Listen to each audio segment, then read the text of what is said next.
Chúng ta sống trong một xã hội nơi mà sự sở hữu, tham vọng và mong cầu không ngừng chi phối tâm trí.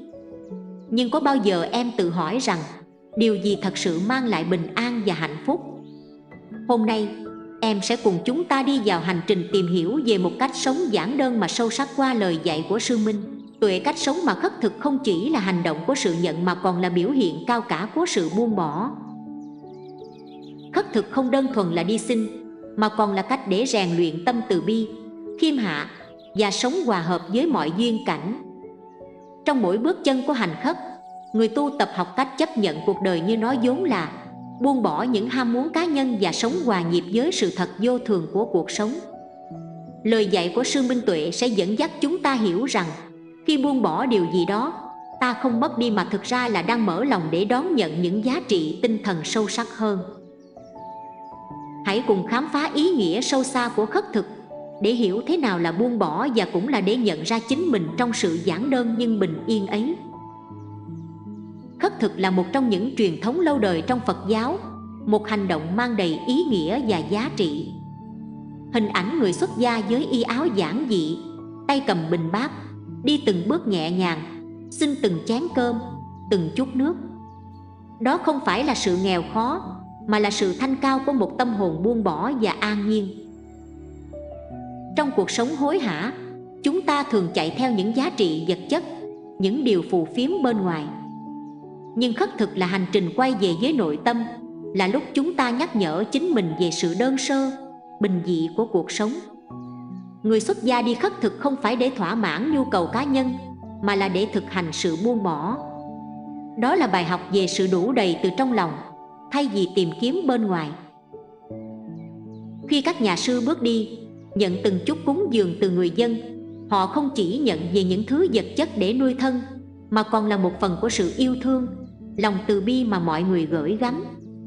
Mỗi bước chân khất thực là một bước chân để học sự khiêm nhường, là hành trình rời xa cái tôi cá nhân, để hòa mình vào dòng đời, để thấy rằng mọi thứ trên đời đều là vô thường. Và hơn hết, khất thực là một bài học về sự buông bỏ chấp niệm. Trong khi chúng ta thường cố giữ những điều mình yêu thích, nhà sư lại sẵn sàng buông bỏ ngay cả những bữa ăn, chỉ nhận vừa đủ để sống. Đó là lời nhắc nhở chúng ta rằng sự thanh thản thật sự không đến từ việc sở hữu nhiều, mà từ sự buông bỏ những thứ không cần thiết. Hỡi người con của Phật, giữa cuộc đời đầy cám dỗ và bộn bề, hãy học cách khất thực trong tâm hồn mình. Đừng chỉ tìm kiếm ở bên ngoài, mà hãy quay về với chính mình. Mỗi ngày hãy sống giản dị, biết ơn từng điều nhỏ bé trong đời. Bởi vì sự an lạc không nằm ở vật chất, mà là ở trái tim biết buông bỏ và an nhiên. Trong Phật giáo, khất thực là một hành động thường thấy, nơi các nhà sư mang bình bát đi nhận thức ăn từ những người thiện tâm. Nhưng khất thực không đơn thuần chỉ để kiếm cơm áo, mà là một hành động nhắc nhở về lòng khiêm tốn và sự phụ thuộc lẫn nhau. Nó giúp các nhà sư hiểu rằng bản thân mình cũng lệ thuộc vào những người xung quanh để duy trì sự sống. Mọi thứ mà họ nhận được đều từ lòng tốt của người khác, từ bàn tay người nông dân đến người làm việc nặng nhọc. Mỗi phần cơm bát cháo đều là tình thương và sự chia sẻ. Khất thực giúp các nhà sư học cách từ bỏ ý niệm sở hữu, sống giản đơn, không nắm giữ, không tích lũy, mỗi ngày chỉ nhận vừa đủ cho sinh hoạt của mình. Điều này không những thể hiện lòng khiêm tốn, mà còn nhắc nhở họ về lẽ sống dựa vào tình thương yêu và sự hỗ trợ của cộng đồng. Ngẫm lại chúng ta, có lẽ trong cuộc sống hiện đại, chúng ta dễ dàng bị cuốn vào vòng xoáy của vật chất, của cái tôi và lòng kiêu hãnh. Chúng ta thường nghĩ rằng mình tự thân đạt được mọi thứ, mà quên mất rằng dù tài giỏi đến đâu, con người không thể tự sống một mình. Khất thực dạy chúng ta bài học về sự khiêm nhường, về việc ý thức rằng chúng ta tồn tại được nhờ vào sự giúp đỡ và công lao của bao người xung quanh. Phật dạy, sở hữu chính là gốc rễ của sự đau khổ. Khi ta ôm giữ nhiều thứ trong lòng, ta càng nặng nề, càng bị trói buộc bởi những gì mình có. Các nhà sư khi khất thực không giữ lại bất kỳ của cải nào cho mình, không sở hữu, không chấp trước. Họ học cách buông bỏ để tâm hồn nhẹ nhàng, thanh thản hơn. Buông bỏ không có nghĩa là từ bỏ mọi thứ, mà là bỏ đi những chấp nhất trong tâm, để tâm ta thanh tịnh, không còn bị những gì bên ngoài chi phối. Khất thực còn là cách để các nhà sư bày tỏ lòng biết ơn đối với những người đã giúp đỡ họ, cho họ một cơ hội để thực hành, để trưởng thành trên con đường giác ngộ. Mỗi bát cơm, chén cháo đều là tình thương yêu của mọi người dành cho họ, là nhắc nhở về sự gắn kết và tình nghĩa trong đời sống. Với mỗi chúng ta, hãy học cách biết ơn, cảm nhận sâu sắc tình thương mà ta nhận được mỗi ngày và đừng xem đó là điều đương nhiên. Qua hành động khất thực, các nhà sư đã cho chúng ta một bài học về sự buông bỏ, về lòng khiêm tốn và biết ơn. Cuộc sống này không tồn tại mãi mãi, và chúng ta, dù muốn hay không, đều dựa vào nhau mà tồn tại.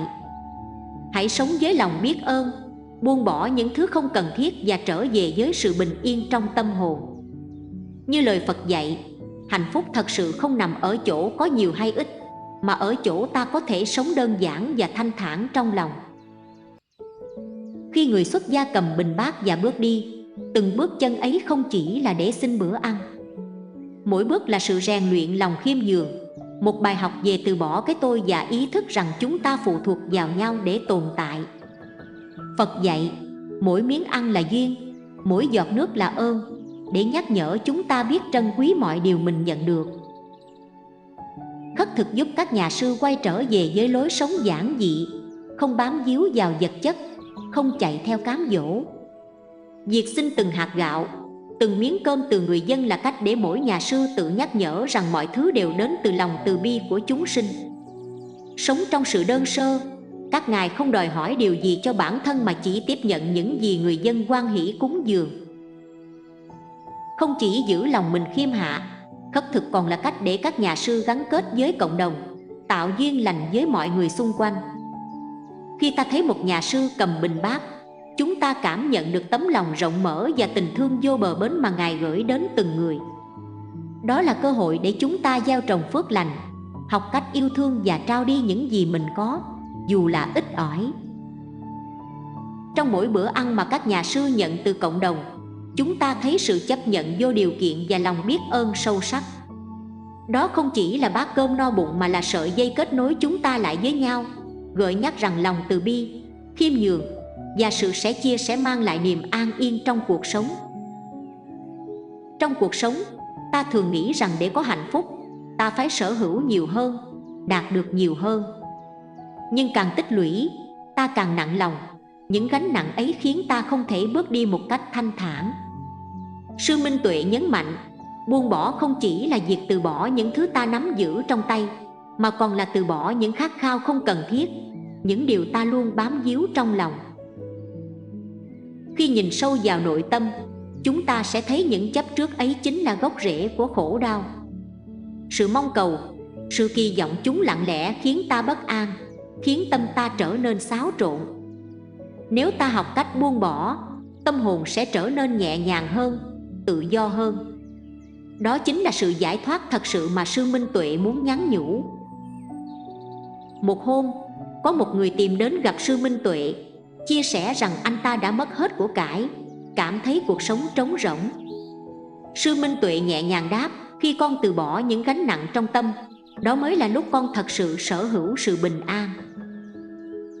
Con đường buông bỏ không hề dễ dàng, nhưng từng bước rời xa những khát khao dư thừa, chúng ta sẽ nhận ra giá trị của hiện tại, niềm hạnh phúc tự nhiên nảy nở từ sâu trong lòng.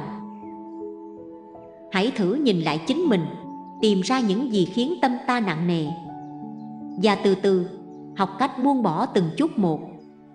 Bởi lẽ khi tâm ta thật sự trống rỗng, đó chính là lúc niềm vui thật sự tràn ngập. Ý nghĩa của khất thực, khiêm hạ và gắn kết với cuộc đời khất thực, theo lời Phật dạy, là con đường để các vị sư thực hành đức khiêm hạ. Khi các ngài mang bình bát xin ăn, các ngài không chỉ tìm kiếm miếng ăn, mà còn lan tỏa tình thương và lòng từ bi đến mọi người.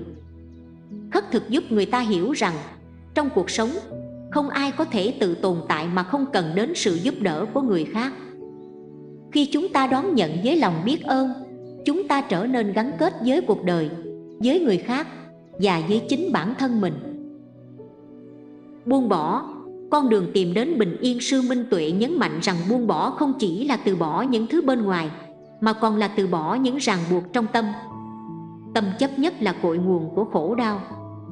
Những khát vọng không thực hiện được, những oán giận không nguôi ngoai, những suy nghĩ muốn sở hữu hay kiểm soát, tất cả đều là gánh nặng khiến chúng ta khó tìm được bình an. Để sống thật sự tự do, chúng ta cần học cách buông bỏ. Hãy tự hỏi điều gì thật sự đáng để giữ lấy, và điều gì nên buông tay để tâm hồn mình được nhẹ nhàng. Chấp nhận thực tại và hiểu vô thường, khất thực và buông bỏ còn là cách để chúng ta học cách chấp nhận thực tại. Trong cuộc đời, tất cả đều đến và đi, giống như những khoảnh khắc trôi qua không dừng lại. Sự thật là những gì chúng ta có hôm nay cũng chỉ là tạm bợ.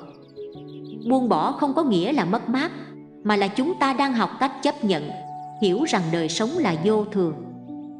Chỉ khi hiểu vô thường, chúng ta mới biết trân quý hiện tại và sống một cuộc sống trọn vẹn. Buông bỏ để được bình yên trong tâm. Sư Minh Tuệ khuyên rằng, để đạt đến an lạc, con người cần buông bỏ những gì không còn phù hợp, từ bỏ những điều không mang lại bình an. Đôi khi, sự buông bỏ lớn nhất chính là buông bỏ những lo toan trong lòng. Hãy nhìn vào chính mình, tìm hiểu sâu trong tâm thức điều gì đang làm mình vướng bận. Buông bỏ những điều đó, ta mới thật sự cảm nhận được thanh tịnh trong tâm hồn. Hôm nay, qua lời dạy của Sư Minh Tuệ, chúng ta học được giá trị của việc khất thực và buông bỏ. Đó là con đường để tìm đến sự bình yên. Hãy dũng cảm thực hành, để mỗi ngày trôi qua, tâm mình thêm nhẹ nhàng và bình an.